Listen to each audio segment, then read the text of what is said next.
Malam turun di kawasan industri Cikarang, Kabupaten Bekasi dengan cahaya lampu natrium yang kekuningan menimpa deret rumah kontrakan pekerja. Sisa hujan senja masih menggantung di udara bercampur bau kayu dari ruang penggiringan dan debu halus sisa potongan. Tahun 2019 Cikarang tumbuh tergesa, pabrik baru berdiri, arus manusia datang dan pergi membawa harapan juga rahasia yang disembunyikan dalam ponsel dan tas punggung. Di ruang piket Polsek Cikarang Barat, jarum jam mendekati pukul 23.00 ketika telepon meja merong memeka hening. Ibda Dimas Prasetyo mengangkat gagang, suaranya masih lela. Pos jaga Ibda Dimas. Di seberang sana suara perempuan muda terdengar terburu-buru dan bergetar. Halo polisi, ya saya ingin melaporkan orang hilang. Teman sekamar saya belum pulang sejak malam tanggal 13. Tenang dulu, sebutkan nama Anda dan nama yang dilaporkan hilang, ukap Dimas. Penanya sudah siap di atas buku catatan. Saya Maya Sari. Teman saya Alia Kartika, karyawan pabrik kayu Nusantara Jaya di Jababeka. Terakhir kali Anda melihatnya sekitar jam 7 malam tanggal 13. Dia menerima pesan singkat, wajahnya langsung pucat. Dia bilang harus pergi menyelesaikan semuanya dan buru-buru keluar. Setelah itu ponselnya tidak bisa dihubungi. Frasa itu membuat kantuk Dimas lenyap. Ia merekam data awal, menenangkan pelapor, lalu meminta Maya tidak mengubah apapun di kamar kos sampai tim datang pagi hari. Telepon ditutup. Penggalaman memberitahu Dimas laporan orang hilang yang datang larut malam jarang sekali sesederhana kedengarannya. Pagi berikutnya, AKP Rahmat Kurnia, kepala unit reskrim Polsek, tiba di deret kontrakan dekat Keksin Jababeka Second. Mata Maya bengkak karena kurang tidur, namun ia sigap mempersilakan masuk. Kamar kurang dari 15 meter persegi itu tertata rapi. Selimut di ranjang Alia terlipat rata, tas tangan masih tergantung di paku dinding, kartu identitas, kartu karyawan dan uang rese tersimpan seperti biasa. Hanya ponsel yang tak ada. AKP Rahmat mengenakan sarung tangan meninjau sudut-sudut kamar. Di meja belajar tua ada beberapa buku catatan dan botol plastik berisi bunga imitasi. Tak ada tanda adu fisik, tak ada kekacauan mendadak. Ketenteraman yang terlalu mulus, jenis ketenangan yang membuat tengkuk meremang. Belakangan ini Alia terlihat tertekan, tanya Rahmat pelan. Maya berpikir sejenak. Beberapa minggu ini dia sering mual pagi, mudah tersinggung. Dia bilang ada yang berjanji tetapi mulai menghindar. Tim identifikasi mulai bekerja. Saat salah satu laci paling bawah dibuka, di bawah tumpukan pakaian dalam ditemukan alat uji kehamilan. Rahmat memasukkannya ke kantong barang bukti, tatapannya menggeras. Maya terdiam seolah baru memahami potongan cerita yang selama ini dilewatinya. Data awal disusun seorang pekerja muda, hubungan pribadi yang sensitif, pesan terakhir menyelesaikan semuanya, dan ponsel yang menghilang bersama jejak komunikasi. Alia dekat dengan seseorang di pabrik. Rahmat menatap Maya. Maya ragu lalu mengangguk. Bima Satrio, mandor bagian penggiringan. Dia sudah berkeluarga. Nama itu dikatat. Di mata atasan Bima dikenal cekatan dan komunikatif di kalangan pekerja. Ia murah hati, sering menraktir, meminjamkan uang kecil saat kepepet, dan seolah punya jawaban untuk perkara kecil di lantai produksi. Di kawasan industri seperti Bekasi, sosok seperti itu bukan hal langka. Luwes pandai bicara dan tahu cara membuat segala sesuatunya tampak langkar. Bagaimana hubungan mereka belakangan? Sering bertengkar, jawab Maya. Alia bilang kalau Bima tidak bertanggung jawab, dia akan bicara ke keluarga dan juga ke pimpinan pabrik. Malam tanggal 13 itu sebelum pergi, Alia cuma bilang ingin mengakhiri semua ini. Rahmat melihat jam tangannya. 08.40. Ia memutuskan membagi tim satu, membawa Maya ke kantor untuk bab satu lagi menuju pabrik kayu Nusantara Jaya guna menelusuri jadwal rekam akses serta meminta klarifikasi dari Bima Satrio. Sebelum keluar, Rahmat menatap Maya, suaranya tegas namun lembut, jangan menyalahkan diri sendiri. Yang penting sekarang bantu kami dengan informasi sejujur-jujurnya. Mobil dinas melaju keluar gang sempit menuju jalan utama. Sekarang sudah ramai, suara gergaji pita, dengung kompresor, bau pernis dan serbuk kayu menempel di udara. Pergeseran shift membawa manusia masuk keluar gerbang pabrik seperti aliran tetap, dan di antara ritme mesin selalu ada kereta yang berjalan tanpa suara, tersimpan di pesan singkat di daftar panggilan yang terhapus di janji-janji yang tidak selesai. AKP Rahmat menurunkan kaca jendela, menarik napas panjang. Di pikirannya satu kalimat menggema, orang yang benar-benar tidak menyembunyikan apa-apa, jarang butuh menyelesaikan semuanya di malam hari.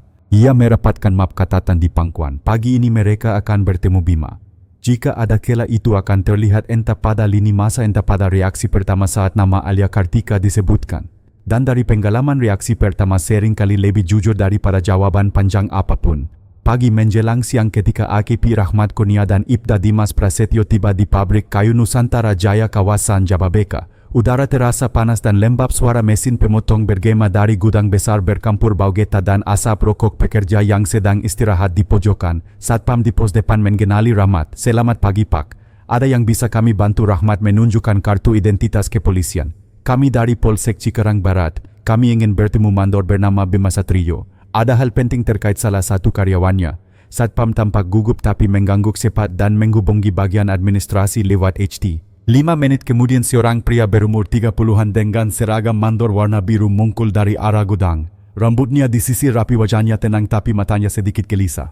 "Selamat pagi Pak Polisi," ukapnya sopan. "Saya Bima Satrio." Rahmat menatap sekilas sebelum menjabat tangan. "Kami ingin menanyakan beberapa hal tentang karyawan Anda, Alia Kartika. Dia dilaporkan hilang sejak tanggal 13. Wajah Bima menegang sejenak. "Alia, iya saya tahu.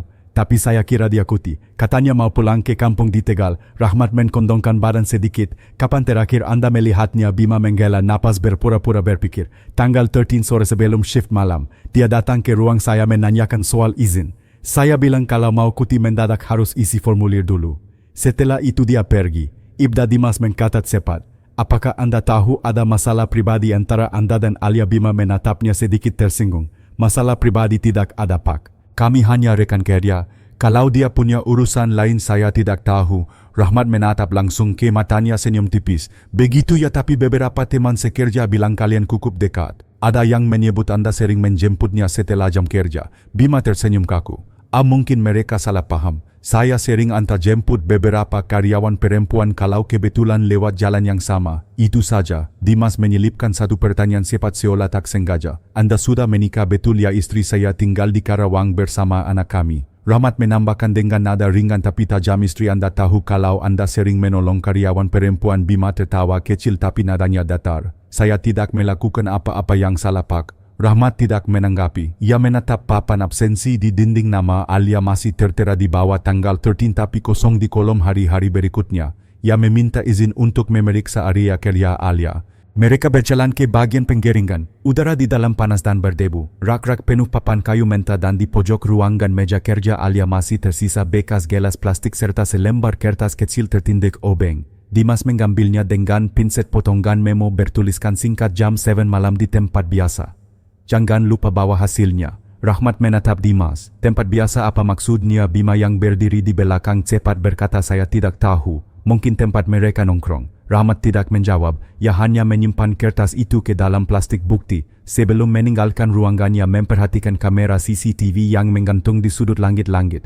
Rekaman CCTV diambil setiap berapa hari, setiap 3 hari Pak, jawab teknisi yang dipanggil. "Jadi tanggal 13 masih ada salinannya?" Teknisi menelan ludah. "Harusnya ada tapi 2 hari lalu hard disknya rusak karena lonjakan listrik." Rahmat menatap Dimas, keduanya berpandangan singkat, sebuah kebetulan yang terlalu tepat. "Baik, kami akan bawa perangkatnya ke lab forensik. Jangan sentuh apapun," ujarnya singkat. Keluar dari pabrik, Rahmat berdiri sejenak di bawah langit Cikarang yang mulai mendung. Dimas menatapnya. "Bagaimana menurut Bapak?" Rahmat menjawab tanpa menoleh. Bima berbohong. Gerak matanya tadi tidak konsisten. "Dan memo itu bawa hasilnya mungkin bukan soal kerjaan. Bisa jadi soal hasil tes kehamilan." Dimas mengangguk pelan. "Kalau benar begitu ini bisa jadi motif kuat." Rahmat menatap jauh ke arah kompleks rumah susun pekerja di seberang jalan. "Malam itu Alia bilang akan menyelesaikan semuanya. Saya ingin tahu apakah Bima juga berencana menyelesaikan semuanya dengan cara lain." Ia menutup buku catatan lalu naik ke mobil. "Kita cari dulu sinyal ponsel Alia. Mulai dari sekitar sini." Mesin mobil menyala.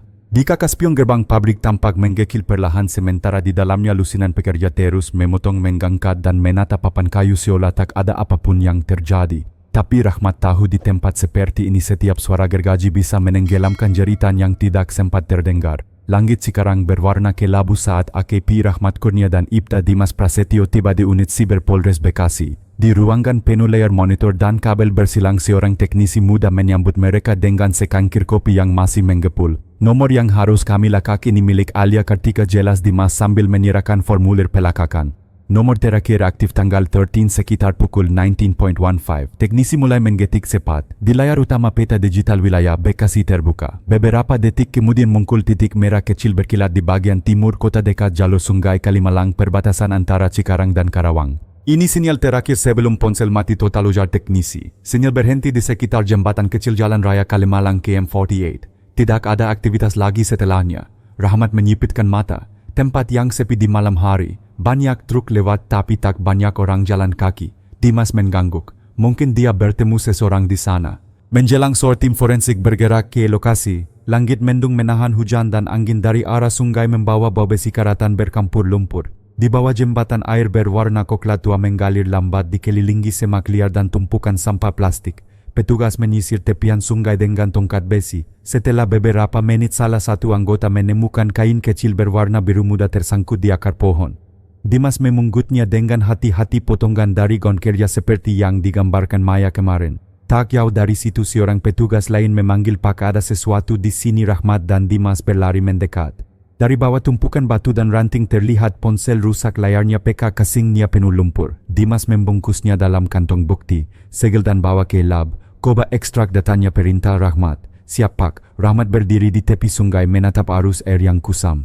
Ia tahu tempat seperti ini sering jadi tempat pertemuan terakhir bagi orang yang ingin menghapus jejak. Tapi sesuatu di sini terasa ganjil, tidak ada tanda perlawanan, tidak ada bekas tubuh diseret. Seolah orang yang datang menyerahkan diri pada nasibnya sendiri. Sore itu di kantor, hasil sementara dari laboratorium forensik tiba. Meskipun ponsel Alia rusak, para tim berhasil memulihkan sebagian pesan dari malam tanggal 13. Sebuah pesan terakhir masuk pukul 18.52 dari nomor tak dikenal datang sendiri. Jangan bawa siapa-siapa. Aku tunggu di tempat biasa. 5 menit kemudian Alia membalas, aku bawa hasilnya. Setelah ini semuanya selesai. Setelah itu tidak ada pesan keluar lagi. Rahmat menggetuk-getuk pena di meja. Nomor pengirim itu terdaftar atas nama siapa? Teknisi menjawab, nomor prabayar tanpa identitas. Tapi kami telusuri kartu itu aktif di sekitar pabrik Nusantara Jaya selama seminggu terakhir. Rahmat menatap Dimas, mata mereka bertemu dalam keheningan. Bima Satrio, Dimas mengangguk pelan. Kita butuh bukti tambahan sebelum memanggilnya lagi. Malam itu Rahmat memutuskan kembali ke rumah kontrakan Alia bersama 2 anggota. Maya Sari yang sudah menunggu di depan kamar tampak cemas. Pak, ada kabar? Rahmat menggeleng. Belum, tapi kami menemukan ponsel Alia. Kami butuh melihat beberapa barang pribadinya, mungkin ada petunjuk tambahan. Ia meneliti lemari kayu, meja kecil hingga bingkai foto di dinding. Salah satu buku catatan di atas rak menarik perhatiannya, buku harian kecil berwarna kokela tertulis "Ake" di sampul depan. Di halaman terakhir yang ditulis Alia ada baris pendek dengan tinta biru, kalau sesuatu terjadi padaku tolong beritahu ibu di Tegal bahwa aku tidak menyesal. Rahmat menutup buku itu perlahan. Suaranya rendah nyaris seperti bicara pada diri sendiri. Perempuan ini sudah tahu risikonya. Ia memandang Maya. Alia pernah cerita tentang tempat biasa yang sering dia sebut. Maya berpikir keras. Dia pernah bilang suka duduk di tepi sungai dekat jembatan Kalimalang. Katanya di situ dulu pertama kali dia bertemu seseorang, tapi dia tidak pernah sebut nama. Rahmat mengkata cepat, kita butuh konfirmasi visual. Besok pagi ambil rekaman CCTV dari minimarket di sekitar jembatan itu.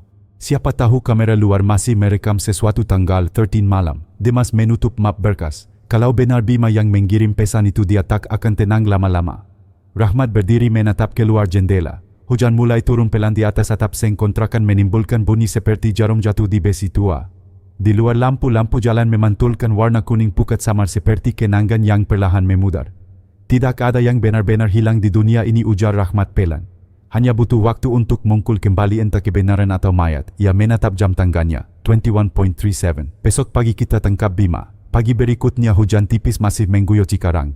AKP Rahmat Kurnia dan Ibda Dimas Prasetyo berhenti di depan minimarket kecil tak jauh dari jembatan Kalimalang. Lampu toko masih redup, pegawai baru saja membuka rolling door ketika 2 polisi itu memperkenalkan diri. Selamat pagi Pak, kami dari Polsek Cikarang Barat. Kami ingin melihat rekaman CCTV tanggal 13 malam, ujar Dimas sopan. Pegawai muda itu menelan ludah. Tanggal 13, kalau tidak salah rekamannya masih tersimpan di komputer. Tapi beberapa bagian agak rusak karena listrik sempat padam malam itu. Rahmat mengangguk. Tolong buka mulai pukul 18.30 sampai 20.00. Mereka masuk ke ruang belakang tempat komputer CCTV diletakkan. Layar monitor tua bergetar sedikit saat pegawai memutar ulang rekaman. Di antara noise hujan dan lampu jalan, bayangan samar-samar mengkul. Pukul 18.45 terlihat Alia Kartika berjalan di trotoar seberang minimarket. Ia mengenakan gaun biru muda, rambutnya diikat rapi, langkahnya cepat. Di tangan kanannya ada sesuatu seperti amplop kecil. Beberapa menit kemudian dari arah berlawanan muncul Bima Satrio dengan jaket hitam dan helm setengah terbuka. Ia menoleh kiri kanan sebelum menghampiri Alia. Keduanya berbicara beberapa detik di bawah jembatan, bayangkan mereka setengah tertutup tiang beton. Gerakan tangan Alia tampak tegas seperti menuntut sesuatu. Bima sempat memegang lengannya, gerakan itu jelas terekam. Lalu tiba-tiba lampu jalan padam. Layar menjadi gelap total selama hampir 2 menit. Ketika lampu menyala kembali, Alia tidak lagi ada di tempat itu. Hanya Bima berdiri sendiri menatap ke arah sungai lalu bergegas naik ke motor dan pergi. Rahmat menatap layar dengan wajah tanpa ekspresi. Bisakah Anda hentikan di menit 19.03 dan perbesar bagian pinggir jembatan? Pegawai mengikuti instruksi. Di tepi bingkai gambar samar-samar terlihat kilatan cahaya kecil seperti pantulan dari benda logam yang terjatuh ke air. Rahmat berbisik, itu bisa saja ponsel. Ia menatap Dimas. Sekarang kita punya visual terakhir Alia dan orang terakhir yang bersamanya. Di kantor Polsek, Rahmat menyiapkan surat pemanggilan. Tapi sebelum sempat menandatangani, salah satu anggota datang tergesa-gesa. Pak, kami baru dapat laporan. Ada warga menemukan sesuatu di pinggir sungai sekitar 1 kilometer dari lokasi jembatan. Rahmat segera berangkat bersama tim. Mereka tiba di lokasi saat garis polisi sudah dipasang. Di bawah semak basah tubuh seorang perempuan muda terbujur miring, wajahnya pucat dan tangan kanannya masih memegang ujung kain biru. Air sungai yang naik semalam mendorong jasad itu ke tepian. Dimas menarik napas panjang. Itu Alia. Pak Rahmat diam lama. Ia menatap tubuh itu lalu memerintahkan tim forensik bekerja. Di saku bajunya ditemukan satu benda kecil, amplop kokelat yang sudah lembab. Di dalamnya ada hasil pemeriksaan medis dari sebuah klinik di Jababeka, tertulis jelas tes kehamilan positif, usia kandungan 6 minggu. Rahmat menggenggam amplop itu kuat-kuat. Sekarang segalanya mulai jelas. Sore harinya Bima Satrio dipanggil ke kantor polisi. Ia datang dengan wajah tenang mengenakan kemeja biru dan jaket kulit. Tapi ketika Rahmat memperlihatkan hasil rekaman CCTV, warna wajahnya langsung berubah. Saudara mengenal perempuan ini, tanya Rahmat dengan sambil menunjuk layar. Bima mencoba tersenyum. Iya, itu Alia. Kami hanya bicara biasa, tidak ada apa-apa. Bicara biasa di tempat sepi malam hari, dan 2 menit setelah itu dia hilang. Suara Rahmat meninggi. Dan anehnya saat lampu menyala lagi, hanya Anda yang masih berdiri di sana. Bima menelan ludah, tangan gemetar di pangkuan. Saya tidak tahu kemana dia pergi. Tiba-tiba saja hilang. Rahmat menyandarkan punggung di kursi. Kami menemukan tubuh Alia pagi ini, dan kami juga menemukan ini. Ia meletakkan amplop berisi hasil tes di meja. Bima menatap kertas itu, mata melebar lalu menunduk diam. Suasana ruangan hening, hanya bunyi kipas angin berputar lambat. Saudara tahu artinya ini, tanya Rahmat pelan tapi tajam. Dia mengandung anak Anda. Bima menutup wajah dengan kedua tangan. Saya tidak bermaksud seperti itu. Dia menggenggam akan datang ke rumah saya memberitahu istri saya. Saya panik. Dan kemudian apa kau dorong dia ke sungai? Potong Rahmat cepat. Bima menggeleng, air matanya menetes. Saya hanya menarik tangannya. Dia terpeleset sendiri, saya tidak berniat membunuh. Rahmat memandangnya lama. Setiap pelaku selalu berkata begitu. Tapi sungai tidak bisa bicara dan Alia sekarang juga tidak bisa. Ia menekan tombol panggilan di meja. 2 petugas masuk membawa borgol. Bima Satrio, Anda ditahan atas dugaan pembunuhan berencana terhadap Alia Kartika. Anda berhak diam dan didampingi pengacara. Saat petugas menggiringnya keluar, Rahmat berdiri di dekat jendela. Hujan kembali turun membasahi halaman kantor. Dimas mendekat pelan. Kasusnya selesai, Pak. Rahmat menatap jauh. Belum. Sungai kadang menyimpan lebih dari yang dikembalikan. Kita masih harus tahu apa yang sebenarnya terjadi selama 2 menit gelap itu. Ia menutup map berkas dan di luar suara hujan menelan seluruh kota. 3 hari setelah penangkapan Bima Satrio, hujan berhenti mengguyur Cikarang. Namun kasus Alia Kartika masih meninggalkan awan kelabu di benak AKP Rahmat Kurnia. Semua bukti memang mengarah pada Bima, hubungan gelap, pesan terakhir, rekaman CCTV, hasil tes kehamilan. Tapi sesuatu masih menggantung. 2 menit kegelapan dalam rekaman malam itu. Rahmat berdiri di depan papan putih penuh foto dan garis merah penghubung. Kita tahu lampu jalan mati pukul 19.01 dan menyala lagi pukul 19.03, katanya pelan. Pertanyaannya, siapa yang mematikan Ibda? Dimas Prasetyo menatap catatan di tangannya. Bagian penerangan jalan di bawah pengawasan pihak swasta PT Karya Listrik Mandiri. Tapi menurut laporan tidak ada gangguan teknis malam itu. Rahmat menyipitkan mata. Berarti seseorang mematikan manual dari panel dekat jembatan. Sore itu Rahmat dan Dimas kembali ke lokasi jembatan Kalimalang. Di sisi bawah mereka menemukan kotak panel listrik berwarna abu-abu tertutup gembok berkarat. Dimas jongkok memeriksa dan berkata gemboknya baru diganti, Pak. Katnya masih segar. Rahmat menatap sekeliling. Beberapa meter di sana ada kamera CCTV pemerintah yang diarahkan ke jalan utama. Ia segera menghubungi dinas perhubungan. 2 jam kemudian file rekaman dikirim lewat email. Mereka menonton di laptop polisi di dalam mobil. Gambar agak buram karena hujan tapi cukup jelas pada pukul 18.59 tampak seseorang memakai jaket hujan biru tua dan helm tertutup mendekati panel listrik. Ia berhenti menunduk beberapa detik lalu lampu di sekitar jembatan padam total. Dimas memutar ulang memperbesar bingkai. Coba lihat, di tangan kirinya ada stiker logo pabrik kayu Nusantara Jaya. Rahmat menatap layar tanpa berkedip, bukan Bima, ukuran tubuhnya lebih kecil. Malam itu di kantor Rahmat meminta tim forensik digital memeriksa ulang server CCTV pabrik yang sempat rusak. Setelah 2 jam pemulihan data seorang teknisi berteriak kecil pak kami dapat potongan file dari kamera gudang belakang Rahmat dan Dimas segera melihat. Rekaman menampilkan area parkir belakang pabrik tanggal 13 Maret pukul 18.30 setengah jam sebelum Alia menghilang. Tampak seorang perempuan berkerudung masuk ke ruangan mandor sambil membawa tas plastik besar. Beberapa menit kemudian Bima Satrio keluar bersama perempuan itu ternyata istri Bima Lestari Widyaningrum. Di tangan Lestari ada benda kecil berwarna biru muda gaun kerja milik Alia. Dimas menatap Rahmat wajahnya kaku. Jadi istrinya tahu Rahmat tidak menjawab. Ia mempercepat video. Terlihat Lestari berjalan ke parkiran membuka bagasi motor dan memasukkan sesuatu ke dalamnya sebuah kunci panel listrik dengan label Kalimalang 2B. Rahmat menggepalkan tangan. 2 menit gelap itu bukan kecelakaan, itu bagian dari rencana. Keesokan paginya Lestari dipanggil ke Polsek dengan alasan pemberkasan ulang. Ia datang tenang mengenakan gamis polos dan membawa map dokumen. Tapi ketika Rahmat memutar rekaman dari pabrik dan CCTV, jembatan wajahnya berubah pucat. Rahmat berbicara lembut tapi tegas Ibu Lestari pada malam 13 Maret Anda berada di sekitar jembatan Kalimalang bukan perempuan itu menggigit bibirnya. Saya hanya ingin bicara dengan Alia bukan membunuhnya. Bicara Rahmat mendekat sedikit. Atau menakut-nakuti Anda mematikan lampu biarkan suami Anda bertemu dia di gelap dan berharap semuanya selesai. Air mata menetes dari pipi Lestari. Saya tahu suami saya berselingkuh, dia janji akan putus tapi perempuan itu masih datang ke rumah saya kirim pesan setiap hari. Saya hanya ingin memberi pelajaran. Saya pikir setelah itu dia kapok. Rahmat meletakkan foto jasad Alia di meja. Tapi Alia tidak pernah pulang malam itu. Lestari menutup mata tubuhnya bergetar. Saya tidak tahu dia jatuh. Saya dengar suara teriak dari arah sungai tapi saya takut saya lari. Ruangan hening lama. Rahmat menarik napas panjang. Ibu tahu rasa sakit hati tidak bisa dijadikan alasan untuk mengambil alih nasib seseorang. 2 menit itu cukup untuk menghancurkan 2 keluarga sekaligus. Ia memberi isyarat pada petugas.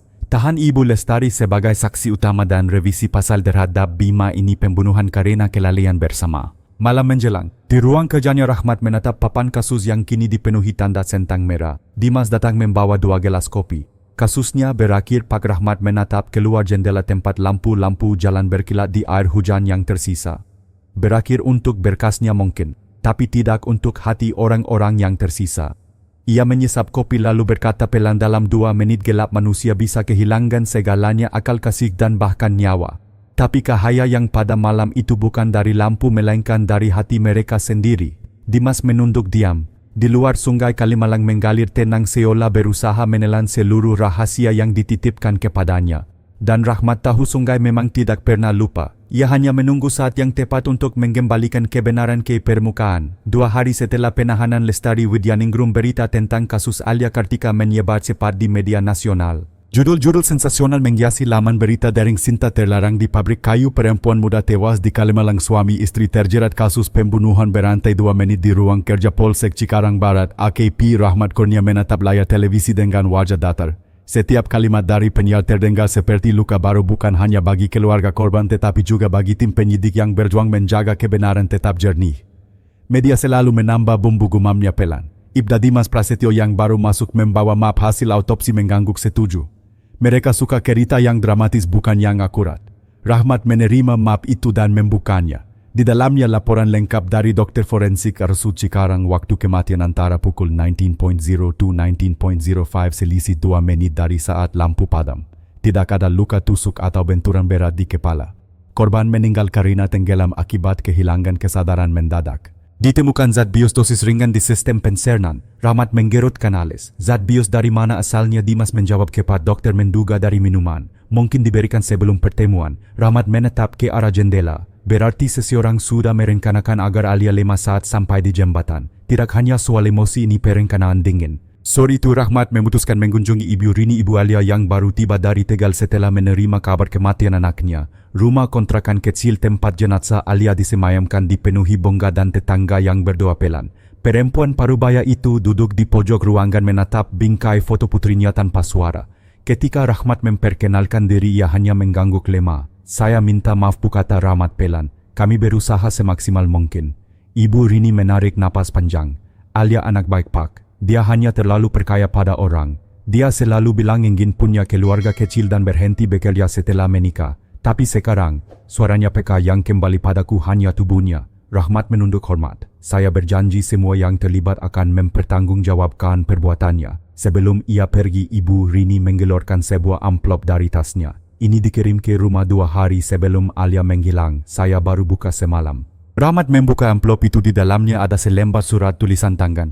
"Bukalau aku tak bisa pulang, tolong maafkan aku. Aku tidak ingin hidupku jadi aib bagi siapapun. Tapi aku ingin anakku tetap hidup." Kalimat terakhir membuat Rahmat terpaku. Ia menatap surat itu lama lalu berkata lirih, "Anakku tetap hidup." Malamnya di kantor, Rahmat menggelar rapat tertutup bersama Dimas dan tim forensik. Autopsi menyebut Alia sedang hamil 6 minggu.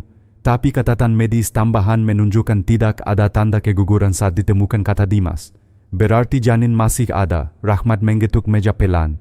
Tapi di laporan barang bukti tidak ditemukan hasil skan USG atau dokumen lain di tubuh korban. Seseorang mengambilnya. Salah satu anggota tim Bribtu Rendra menambahkan, "Kami memeriksa rumah Bima dan Lestari. Di kamar mereka kami menemukan flash disk tersembunyi di bawah lemari pakaian." Rahmat memberi isyarat untuk menyalakannya. Di layar laptop muncul beberapa file rekaman CCTV pabrik bukan dari malam kejadian melainkan sepekan sebelumnya. Dalam salah satu video terlihat Alia duduk di ruang administrasi sambil berbicara dengan Bima. Ia menunjukkan hasil uji, wajahnya penuh harapan. Di sudut ruangan, Lestari berdiri diam, tampak seperti baru menyadari kenyataan. Wajahnya dingin, tak ada air mata, hanya kemarahan yang terkendali. Rahmat menutup laptop perlahan. Dia tahu jauh sebelum malam itu. Dan dia menyimpan rekaman ini sebagai bukti untuk dirinya sendiri. Dimas bertanya pelan, "Pak, kenapa dia tidak hapus saja?" Rahmat menjawab tanpa menoleh, "Karena di hati orang yang marah selalu ada bagian kecil yang masih ingin didengar. Mungkin Lestari ingin dunia tahu bahwa ia tidak sepenuhnya jahat." Keesokan paginya tekanan dari media semakin besar. Wartawan menggepung halaman polsek menanyakan siapa sebenarnya pembunuh Alia. Rahmat keluar sebentar untuk memberi pernyataan resmi. "Kasus ini masih dalam tahap penyidikan lanjutan," katanya di depan kamera. "Kami sudah menahan 2 tersangka namun masih menelusuri kemungkinan pihak lain yang terlibat. Kami mohon masyarakat tidak berspekulasi." Setelah konferensi singkat itu, Rahmat kembali ke ruangannya. Di atas meja surat tulisan tangan Alia yang dibawa dari rumah ibunya masih tergeletak. Ia menatapnya lama lalu berkata pelan seolah berbicara dengan roh perempuan itu, "Kalau benar kau ingin anakmu hidup, mungkin masih ada seseorang yang tahu tempatmu menjaganya." Tatapan Rahmat perlahan beralih ke satu nama di catatan lama, Maya Sari, teman sekamar Alia. Senyum tipis muncul di wajahnya. "Dimas," katanya sambil berdiri, "besok pagi kita datangi Maya. Aku yakin dia tahu lebih banyak dari yang dia ceritakan." Di luar langit Cikarang kembali berawan.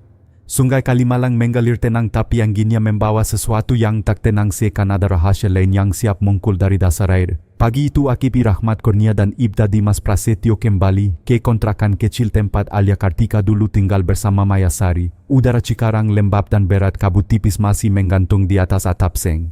Di depan pintu kamar nomor 12, Maya sudah menunggu dengan wajah kemas. "Selamat pagi, Bu Maya," sapa Rahmat pelan. "Kami hanya ingin menanyakan beberapa hal tambahan." Maya menunduk sopan. "Tentu, Pak. Silakan masuk." Kamar itu masih sama seperti terakhir kali mereka ke sana, sederhana dengan aroma kapur barus dan dinding penuh tempelan foto. Namun kali ini Rahmat memperhatikan sesuatu yang sebelumnya luput. Sebuah tas kain warna krem di atas lemari tampak baru dan bersih, seolah disiapkan untuk seseorang. Rahmat menunjuk ke tas itu. "Boleh saya lihat?" Maya tampak ragu tapi akhirnya mengangguk. Di dalam tas terdapat pakaian bayi, beberapa botol susu dan sekotak kecil vitamin ibu hamil. Dimas tertegun. "Ini milik Alia?" Maya menggigit bibirnya. "Iya, Pak. Alia memintaku menyimpannya kalau terjadi sesuatu. Dia bilang kalau aku tidak bisa pulang, tolong jaga ini sampai waktunya tiba." Rahmat menatapnya tajam. "Apa maksudnya sampai waktunya tiba? Apakah dia menyiapkan sesuatu?" Maya menarik napas dalam lalu duduk perlahan di tepi ranjang. "Saya tidak tahu harus mulai dari mana, Pak." Ia menunduk, suaranya pelan dan bergetar. "Alia tahu dia hamil dan takut Bima tidak mau bertanggung jawab. Tapi yang dia takutkan bukan hanya itu. Seminggu sebelum menghilang ada seseorang mendatanginya di depan pabrik, seorang wanita berkerudung abu-abu. Dia memperingatkan Alia untuk menjauh sebelum semuanya terlambat. Rahmat dan Dimas saling berpandangan. Wanita itu Lestari Maya menggeleng. Saya tidak yakin. Alia bilang wajahnya mirip tapi matanya berbeda. Seperti orang yang sedang menangis tapi berusaha tersenyum. Rahmat menulis cepat di buku catatannya. Apa Alia menyebutkan dia bertemu lagi dengan wanita itu? Maya mengangguk pelan. Iya, malam sebelum dia hilang. Alia bilang dia akan membawa hasilnya dan menyerahkannya kepada seseorang di jembatan. Tapi dia juga menitipkan satu amplop putih padaku, katanya kalau dia tak kembali suruh saya serahkan ke polisi. Rahmat menatapnya tajam. Amplop itu masih ada. Maya segera mengambil kotak kecil di bawah tempat tidur dan mengeluarkan amplop yang disegel rapi. Rahmat mengenakan sarung tangan membuka perlahan. Di dalamnya ada surat tulisan tangan Alia, selembar fotokopi akta kelahiran palsu dan sebuah flash disk kecil berlabel untuk nanti. Rahmat membaca surat itu dengan saksama. Tulisan Alia gemetar tapi jelas, kalau aku tidak sempat kembali tolong pastikan anakku tidak dibawa pergi. Aku sudah buat semuanya agar dia lahir dengan nama yang aman. Jangan biarkan siapapun mengkarinya. Dimas menatap flash disk itu dengan heran. Anak yang aman tapi Alia belum melahirkan. Rahmat menatap layar komputer portable yang dibawa tim. Kita lihat dulu apa isinya. Beberapa detik kemudian file terbuka. Hanya ada satu video berdurasi 2 menit. Gambar menampilkan Alia di dalam kamar ini, wajahnya pucat tapi tenang. Ia memandang ke kamera dan mulai berbicara, kalau kalian menonton ini berarti aku sudah tidak ada. Aku tahu Bima tidak akan pernah mengakuinya dan Lestari tidak akan memaafkanku. Tapi aku tidak ingin anakku hidup dalam kebohongan. Ada seseorang yang bersedia menolongku menyembunyikannya sampai waktu tepat. Aku percaya dia orang baik. Rahmat berhenti sejenak. Siapa orang itu? Maya menunduk, air matanya jatuh. Saya orang itu, Pak. Ruangan tiba-tiba hening. Rahmat menatapnya dengan campuran kaget dan empati. Maya, apa maksudmu? Maya menatap langsung ke arah Rahmat. Alia tahu tubuhnya lemah, Pak. Dia takut tidak bisa melahirkan dengan selamat. Jadi dia membuat kesepakatan dengan seorang bidan di Karawang, bidan Nur Aisyah. Mereka sepakat jika terjadi apa-apa bayi itu akan lahir dan dicatat atas nama orang lain. Saya yang membantu mengurus dokumen. Dimas menatap Rahmat dengan wajah tegang. Jadi anak itu mungkin masih hidup? Maya mengangguk pelan. Kalau rencana mereka berjalan, bayi itu lahir 3 minggu lalu. Bidan Aisyah seharusnya tahu semuanya. Rahmat berdiri perlahan menyandarkan kedua tangannya di meja. Maya, kenapa kau tidak memberitahu sejak awal? Maya menangis. Saya takut, Pak. Takut kalau saya buka suara anak itu akan diambil dan dibawa pergi. Alia berpesan agar saya diam sampai polisi sendiri yang datang mencari. Rahmat menatapnya dalam-dalam kemudian menepuk bahunya pelan. Kau baru saja menyelamatkan nyawa seseorang, Maya. Ia berbalik ke Dimas. Siapkan surat tugas. Kita berangkat ke Karawang malam ini. Dimas mengangguk cepat. Kalau benar bayi itu masih ada, mungkin dia satu-satunya saksi hidup dari kisah Alia. Rahmat menarik napas panjang. Di luar langit sore mulai gelap dan dari kejauhan suara azan maghrib menggema di antara gedung pabrik. Ia menatap keluar jendela, suaranya nyaris seperti bisikan. Kadang kebenaran tidak datang dari pengakuan tapi dari kehidupan yang masih terus bernafas. Beberapa menit kemudian mobil dinas melungkur keluar dari halaman kontrakan menembus kabut tipis menuju arah Karawang. Di dashboard mobil flash disk kecil Alia tergeletak seolah masih memancarkan pesan terakhir dari seorang ibu yang tak sempat menyaksikan bayinya lahir. Mobil dinas yang dikendarai AKP Rahmat Kurnia dan Ibda Dimas Prasetyo melungkur menembus malam menuju Karawang. Jalanan sepi hanya diterangi lampu truk jarak jauh yang sesekali lewat. Di kursi belakang flash disk kecil milik Alia Kartika tergeletak di atas map bukti seolah masih menyimpan kehangatan tangan pemiliknya yang sudah tiada. Kalau semua yang dikatakan Maya benar, kata Dimas sambil menatap keluar jendela, berarti Alia sempat menyiapkan segalanya, bahkan sampai nama palsu untuk bayi itu. Rahmat mengangguk perlahan. Itu artinya dia tidak hanya takut tapi juga tahu persis bahwa hidupnya terancam. Mereka tiba di desa Wadas pinggiran Karawang menjelang pukul 10 malam. Desa itu sunyi, hanya terdengar suara jangkrik dan aroma tanah basah. Rumah bidan Nur Aisyah terletak di ujung jalan tanah dikelilingi pohon pisang dan pagar bambu. Lampu terasnya masih menyala redup. Rahmat menggetuk pelan. Tak lama pintu dibuka oleh perempuan berhijab tua dengan wajah lembut namun waspada. Maaf, malam-malam begini ada keperluan apa, Pak? Rahmat menunjukkan kartu identitas. Kami dari Polsek Cikarang Barat, Bu. Kami perlu berbicara mengenai seseorang bernama Alia Kartika. Nama itu membuat Nur Aisyah terpaku sesaat. Ia menatap Rahmat lalu membuka pintu lebih lebar. Masuklah dulu. Saya tahu kalian akan datang cepat atau lambat. Ruang tamu rumah itu sederhana, dindingnya penuh sertifikat kebidanan dan foto bayi yang pernah ia bantu lahirkan. Di meja ada teko teh hangat dan 2 cangkir kecil. Nur Aisyah duduk perlahan, tangannya menggenggam rosario kayu kecil. Saya mengenal Alia sekitar 2 bulan sebelum kejadian, katanya pelan. Dia datang sendirian, wajahnya pucat tapi matanya penuh tekad. Dia bilang sedang mengandung tapi tidak ingin orang yang membuatnya hamil tahu. Dia minta saya menolong kalau nanti sesuatu terjadi padanya. Rahmat mengkondongkan badan. Apakah dia sempat melahirkan di sini? Bidan itu menghela napas panjang. Tidak di sini. Tapi saya membantu mengatur tempatnya. 3 minggu lalu seorang perempuan muda datang membawa surat rujukan atas nama palsu Rani Sasmita. Itu Alia. Ia melahirkan di rumah bersalin kecil dekat sini. Tapi tubuhnya sangat lemah. Setelah bayi lahir dia kehilangan banyak darah. Suara Nur Aisyah merendah bergetar. Dia meninggal sebelum fajar. Dimas menelan ludah dan bayinya. Bidan Nur menatap Rahmat dalam-dalam. Bayinya selamat, laki-laki, beratnya 2,5 kilogram. Sebelum meninggal, Alia berpesan agar anak itu diberi nama Rafa Prasetyo, katanya Rafa berarti penyembuh. Rahmat memejamkan mata sebentar menahan emosi. Sekarang anak itu di mana? Bidan Nur berdiri berjalan ke pintu belakang lalu memberi isyarat agar mereka ikut. Di halaman belakang rumah di bawah cahaya lampu gantung kecil ada seorang perempuan muda sedang menggendong bayi yang terbungkus kain biru. Perempuan itu tampak gugup saat melihat 2 polisi mendekat. Tenang Bu, ujar Rahmat lembut. Kami hanya ingin memastikan semuanya aman.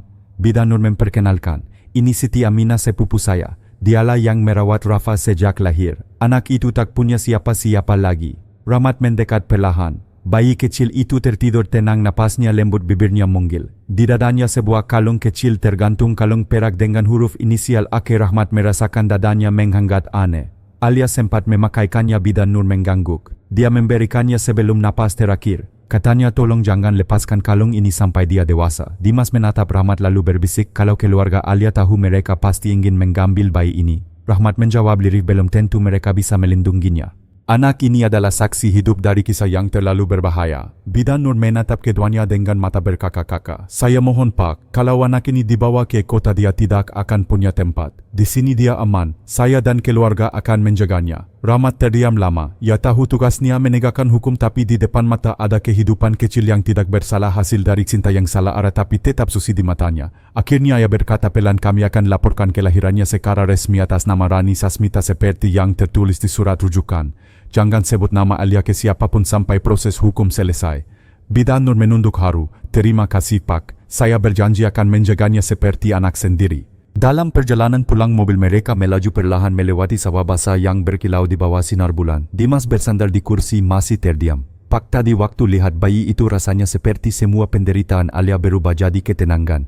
Rahmat menatap keluar jendela, suaranya tenang tapi berat. Kadang Tuhan tidak menghukum manusia lewat kematian Dimas, tapi lewat kehidupan yang harus mereka tinggalkan. Ia menatap langit malam di mana awan mulai meningkap bintang.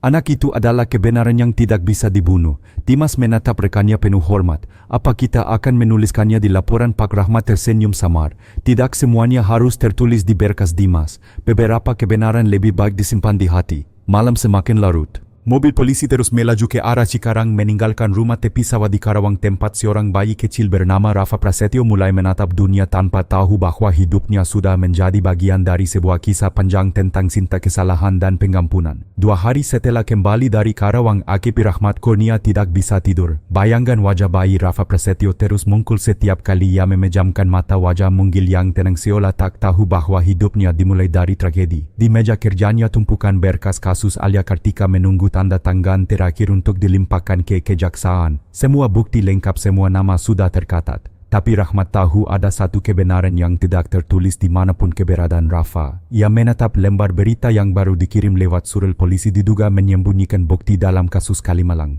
Nama Rahmat disebut di paragraf ketiga. Reporter anonim menuduh ia menyembunyikan barang bukti penting terkait korban. Dimas masuk dengan wajah cemas. Pak, berita ini viral. Komandan di Polres minta penjelasan segera. Rahmat menghela napas panjang. Aku sudah menduganya. Seseorang di dalam mungkin membocorkan informasi. Apakah kita akan ungkap tentang bayi itu? Tanya Dimas hati-hati. Rahmat menatap tajam. Kalau kita ungkap hidup anak itu selesai. Media akan menjadikannya sensasi, keluarga Bima akan menuntut hak asuh dan dia akan tumbuh dengan stigma anak dari skandal pembunuhan. Dimas menunduk. Tapi kalau kita diam kita bisa dituduh menghalangi penyidikan. Rahmat tersenyum tipis. Hukum selalu butuh bukti. Tapi keadilan kadang hanya butuh hati. Sore itu Rahmat dipanggil ke ruang Kapolres Bekasi Kombes Adi Santoso. Ruangan itu dingin dan penuh tekanan. Di meja besar berkas laporan kasus Kalimalang terbuka lebar. Rahmat, suara Kapolres berat dan datar. Aku bakal laporanmu. Tapi ada kesenjangan waktu antara tanggal otopsi dan pelimpahan berkas. Kau kemana 2 hari itu? Rahmat menatap lurus. Saya ke Karawang Park. Menindaklanjuti petunjuk baru dari saksi. Petunjuk apa tidak relevan terhadap pasal pembunuhan tapi penting bagi penyelidikan moral kasus ini, jawab Rahmat tenang. Kapolres menggernyit. Kau tahu media menuduh kita menutupi sesuatu, kalau ada bukti tambahan serahkan semuanya. Rahmat diam sejenak. Ia tahu satu kalimat saja bisa mengubah nasib Rafa. Akhirnya ia berkata pelan, yang kami temukan bukan barang bukti Pak, tapi kehidupan baru hasil dari dosa orang dewasa. Saya rasa itu bukan sesuatu yang pantas dijadikan berita. Kapolres memandang lama lalu bersandar di kursi. Kau masih seperti dulu Rahmat. Terlalu manusiawi untuk dunia ini. Kalau jadi manusia dianggap kelemahan, mungkin saya memang lemah Pak, jawab Rahmat dengan nada lirih. Beberapa detik hening sebelum Kapolres mengangguk pelan. Baik, aku tidak ingin tahu lebih banyak, tapi ingat jika suatu hari ada yang mempertanyakan, kau harus siap menanggungnya sendiri. Saya siap Pak. Malam itu Rahmat dan Dimas duduk di warung kopi kecil dekat kantor. Hujan tepis turun lagi membasahi jalanan Cikarang yang berkilau oleh lampu kendaraan. Dimas membuka percakapan. Pak, saya kadang bingung. Kita ini penegak hukum tapi kita juga manusia. Kalau hukum dan hati berseberangan, yang mana harus didahulukan? Rahmat menatap cangkir kopinya lama lalu berkata pelan, kalau kau pilih hukum tanpa hati kau akan jadi mesin. Tapi kalau kau pilih hati tanpa hukum, dunia ini akan kakau. Kuncinya bukan memilih salah satu tapi tahu kapan harus membisu. Dimas tersenyum pahit. Membisu demi kebaikan ya Pak. Rahmat menatap ke langit yang mendung.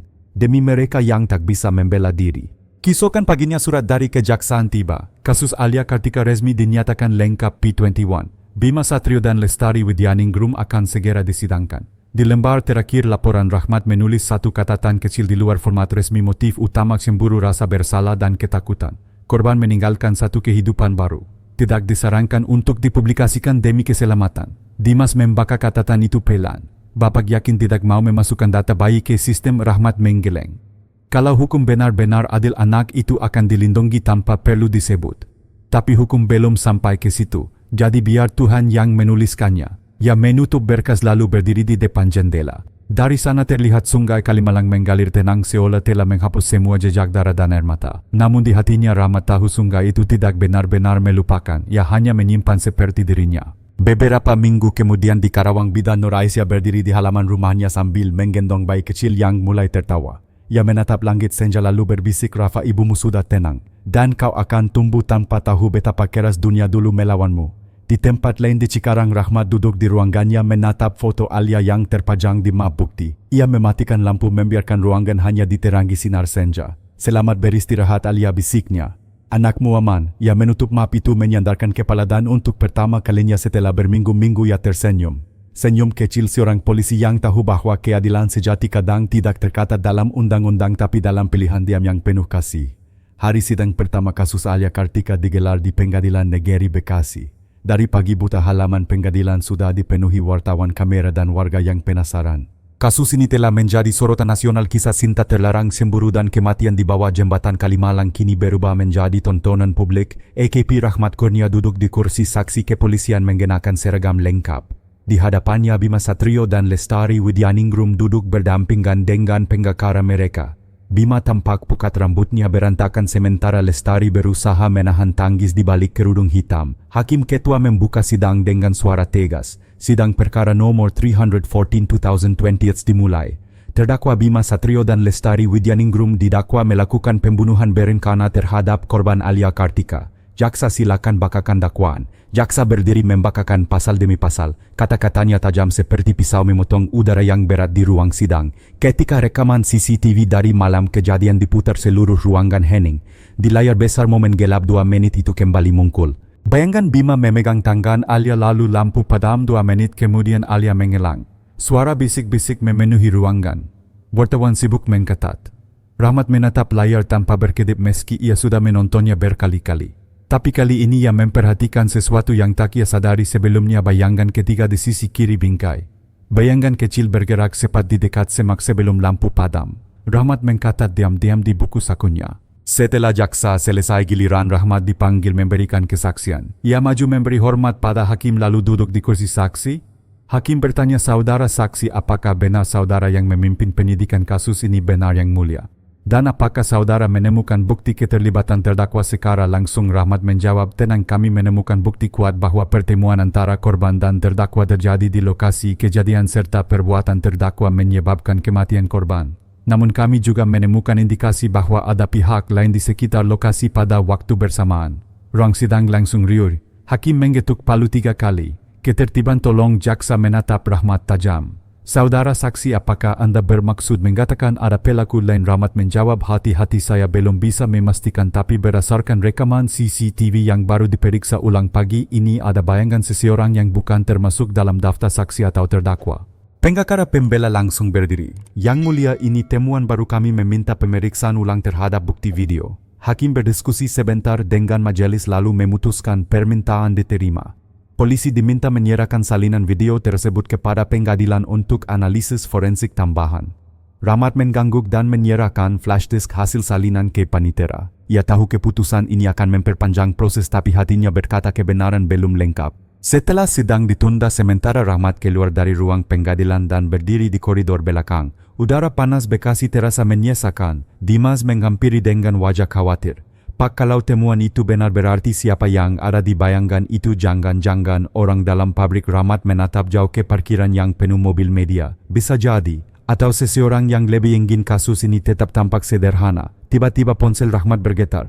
Nomor tak dikenal. Ia menjawab pelan, halo, suara di seberang lirik dan cepat. Pak Rahmat, ini Maya Sari. Saya harus bicara penting. Ada orang yang datang ke kontrakan tadi malam mencari sesuatu yang ditinggalkan Alia. Siapa orang itu saya tidak tahu. Tapi dia menyebut nama Rafa. Dia tahu anak itu ada di Karawang. Wajah Rahmat langsung berubah. Maya, dengarkan saya. Jangan kembali ke kamar itu. Pergi ke tempat aman dan hubungi saya nanti.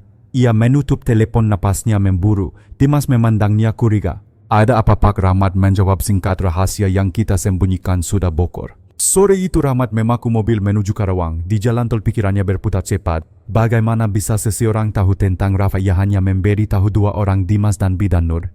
Setibanya di rumah Bidan itu ia menemukan pintu belakang terbuka. Ruangan berantakan seolah seseorang baru saja mencari sesuatu dengan tergesa. Bu Nur, panggil Rahmat. Bidan Nur mungkul dari kamar, wajahnya pucat.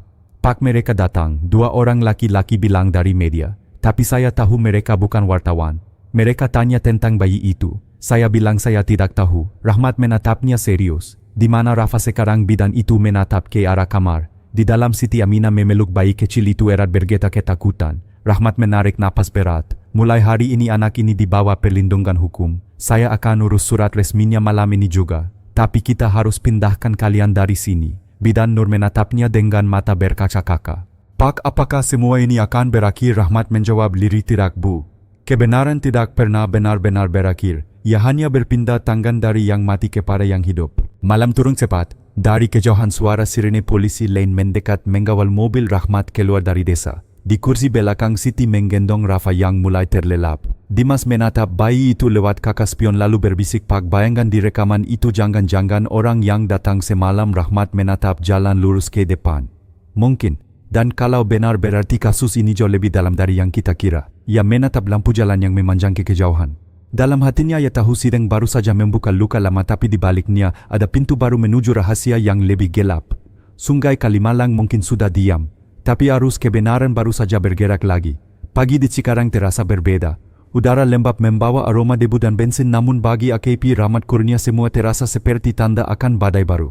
Ia berdiri di depan layar komputer di ruang forensik digital Polres Bekasi menatap bingkai video hasil perbesaran dari rekaman CCTV Jembatan Kalimalang. Perhatikan di sini, ujar teknisi sambil memperlambat gambar. Bayangan ketiga itu muncul hanya selama 18 detik sebelum lampu padam. Rahmat mendekat. Sosok itu tampak mengenakan rompi reflektif seperti milik petugas teknisi listrik. Tapi saat video diperbesar lagi, Rahmat melihat sesuatu di dada orang itu, logo berbentuk gergaji bundar dengan huruf NJ Group. Pabrik kayu Nusantara Jaya, gumam Dimas yang berdiri di belakangnya. Rahmat mengangguk. Artinya orang ini bukan kebetulan lewat. Dia orang dalam. Teknisi menambahkan, saya juga temukan pola aneh di sistem CCTV pabrik. Beberapa file log dihapus tepat pada malam kejadian tapi bukan oleh mandor. Aksesnya menggunakan ID manajer keamanan perusahaan seorang bernama Darmawan Santoso. Rahmat mencatat nama itu di bukunya, panggil dia untuk pemeriksaan, sekarang juga. Beberapa jam kemudian Darmawan Santoso, pria berkemeja putih dengan perut sedikit buncit, duduk di ruang interogasi. Wajahnya tegang tapi masih berusaha tersenyum. Rahmat membuka percakapan dengan nada datar. Saudara bekerja sebagai kepala keamanan di pabrik kayu Nusantara Jaya selama 6 tahun, betul Pak? Dan Anda punya akses penuh ke seluruh sistem CCTV pabrik, yaitu memang bagian tugas saya. Termasuk hak untuk menghapus rekaman. Darmawan menelan ludah. Kadang perlu kalau file sudah penuh, tapi saya tidak pernah menghapus hal penting. Rahmat menatapnya tajam. Luku, karena rekaman malam 13 Maret hilang tepat 15 menit setelah lampu jembatan padam. Dan hanya ide Anda yang digunakan. Darmawan gelisah, tangannya berkeringat. Saya cuma menjalankan perintah Pak. Perintah siapa? Suara Rahmat meninggi. Dari Direktur Utama NJ Group, Pak Surya Halim. Ruangan langsung sunyi. Dimas menatap Rahmat dengan mata membulat. Rahmat berkata pelan tapi tajam, kenapa Surya Halim memerintahkan Anda menghapusnya? Darmawan menggusap wajahnya. Karena malam itu bukan cuma Bima dan Alia yang ada di lokasi. Ada orang perusahaan juga. Mereka disuruh memantau Alia, takut dia membocorkan data tentang pengiriman kayu ilegal. Rahmat menyandarkan tubuhnya di kursi. Kayu ilegal, jadi Alia tahu sesuatu yang lebih besar dari sekadar hubungan pribadi. Darmawan mengangguk cepat. Ya Pak, dia kerja di bagian administrasi gudang. Dia pernah bilang ke salah satu staf kalau dia punya bukti dokumen pengiriman fiktif yang dilakukan manajemen. Beberapa hari sebelum mati dia sempat bawa flash disk kantor. Setelah dia hilang, file di server langsung dikunci. Rahmat memejamkan mata sejenak. Semua potongan mulai menyatu. Alia bukan hanya korban cinta dan cemburu, dia juga saksi kunci kejahatan perusahaan besar. Dan Surya Halim tahu itu, bisiknya. Sore itu Rahmat dan Dimas menghadap Kapolres. Mereka melaporkan temuan baru tentang keterlibatan NJ Group dalam ekspor kayu ilegal dan dugaan sabotase kematian Alia. Tapi jawaban yang mereka terima membuat darah Rahmat dingin. Rahmat, kata Kombes Adi Santoso pelan, aku sudah menerima telepon dari Jakarta. Ada tekanan agar kita tidak memperluas kasus ini. Fokus hanya pada pembunuhan Alia. Jangan buka jalur ke perusahaan. Rahmat menatap atasannya tajam. Tapi Pak, kalau perusahaan ikut campur berarti pembunuhan itu punya motif ekonomi, bukan sekadar cemburu. Kapolres menghela napas berat. Aku tahu, tapi perintah sudah jelas. Ini di atas kapasitas kita. Rahmat berdiri. Maaf Pak, saya tidak bisa menutup mata kalau tahu kebenarannya lebih besar dari yang tertulis di berkas. Kombes Adi menatapnya lama. Kau akan berhadapan dengan kekuatan besar Rahmat. NJ Group bukan pemain kecil. Mereka punya koneksi sampai kementerian. Rahmat menjawab tenang, saya sudah pernah berhadapan dengan kematian Pak. Jadi ancaman hidup-hidup tidak membuat saya mundur. Malam menjelang, Rahmat dan Dimas kembali ke kantor. Di sana di tengah tumpukan berkas mereka membuka flash disk lama yang ditemukan di kamar Alia yang dulu hanya berisi video perpisahan. Namun kali ini setelah pemeriksaan mendalam, Dimas menemukan folder tersembunyi berisi dokumen ekspor dan email internal NJ Group. Salah satu file bertanggal 12 Maret, sehari sebelum Alia menghilang. Isinya pesan dari Alia kepada alamat email anonim, saya siap menyerahkan semua data asal-usul kayu Kalimantan jika Anda bisa menjamin keselamatan saya dan anak saya. Jangan sampai mereka tahu saya masih di Cikarang.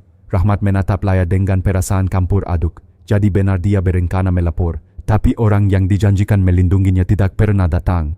Dimas bertanya pelan, kita akan laporkan ini ke siapa Pak? Rahmat menatap jauh ke luar jendela. Bukan ke atas. Mereka sudah tahu tapi diam. Kita akan laporkan ke media independen orang-orang yang masih berani menulis kebenaran. Dimas kaget.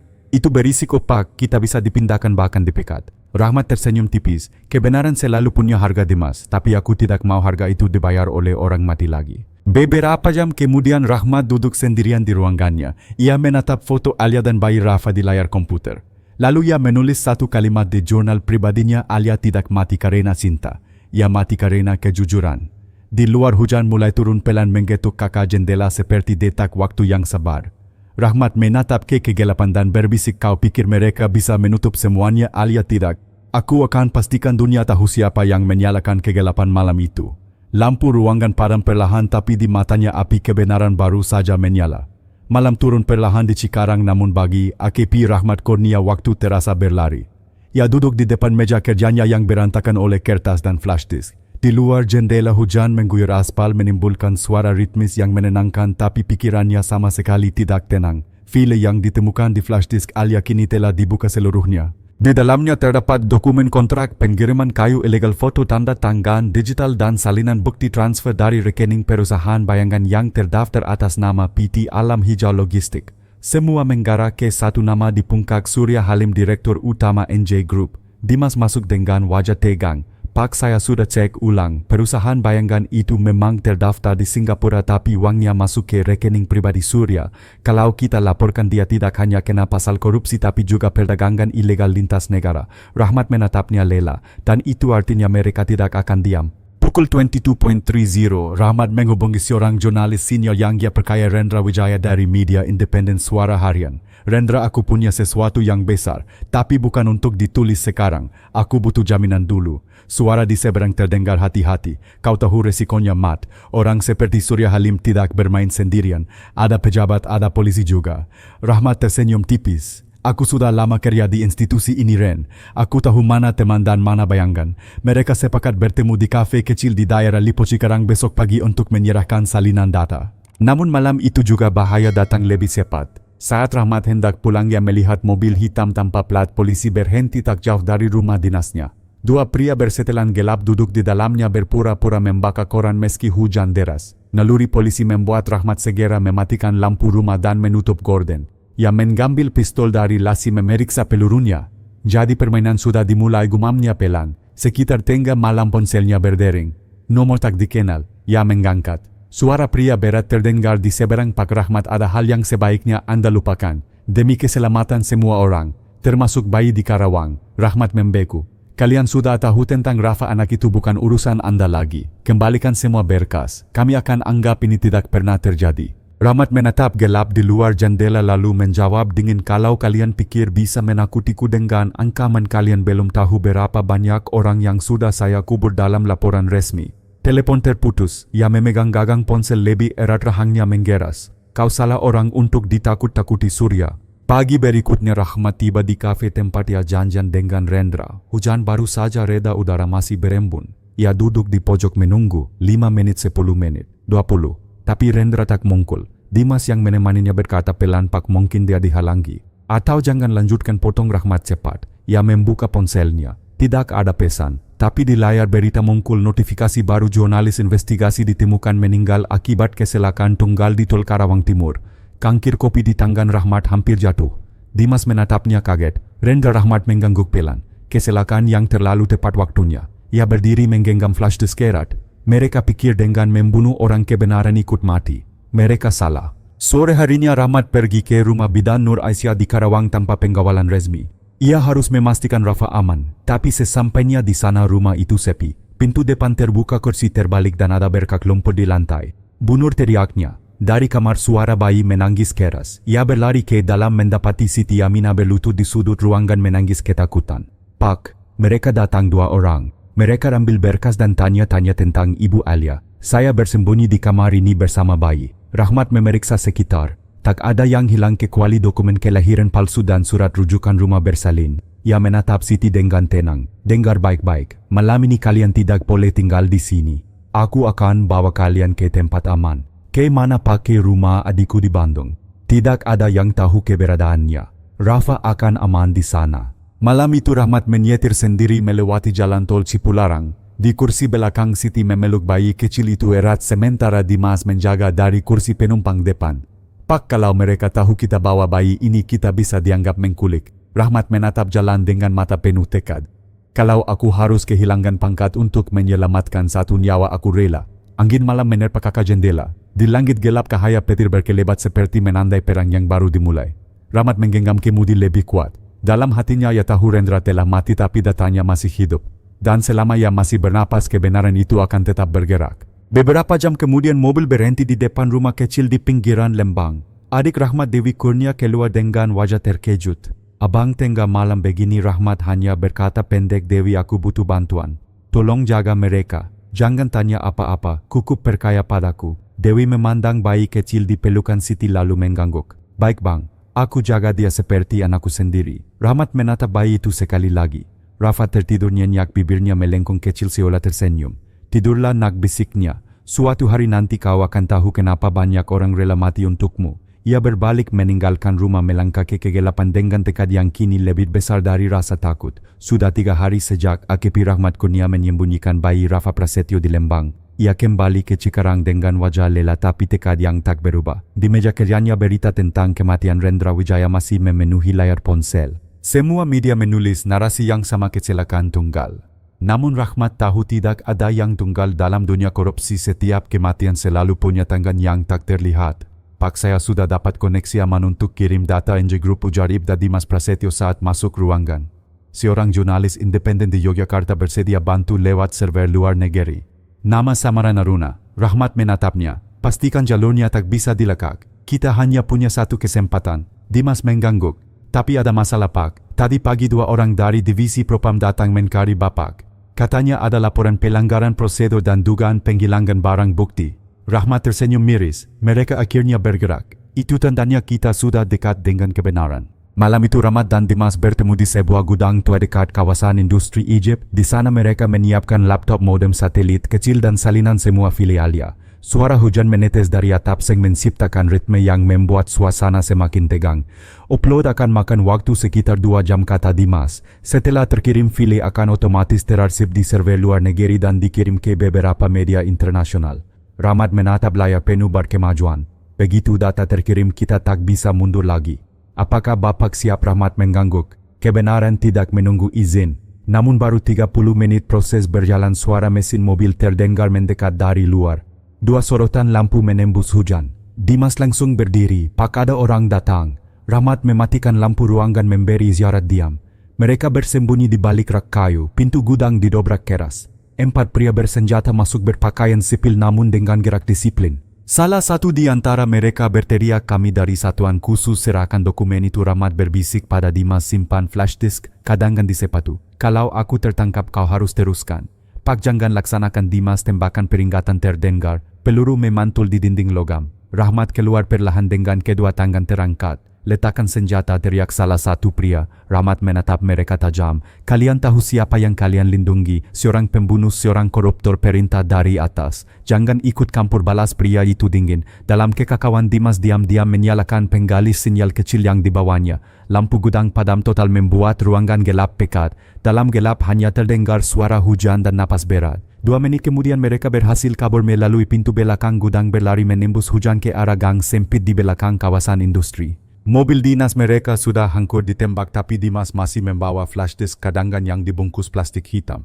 Rahmat terengah tapi matanya tetap fokus. "Kita harus ke Bandung malam ini. Aruna akan ganti jalur enggak." Di perjalanan Dimas menatap Rahmat dari kursi penumpang. "Pak, kalau mereka terus kejar kita bisa dianggap pengkhianat." Rahmat tersenyum tipis. "Biarlah, kadang untuk setia pada kebenaran kau harus terlihat seperti pengkhianat." Mereka berhenti di rest area tol Cipularang sekitar pukul 7 dini hari. Dimas menyiapkan koneksi satelit baru sementara Rahmat memeriksa isi flash disk. Di layar muncul ratusan dokumen tambahan yang belum pernah ia lihat. "Apa ini?" gumamnya.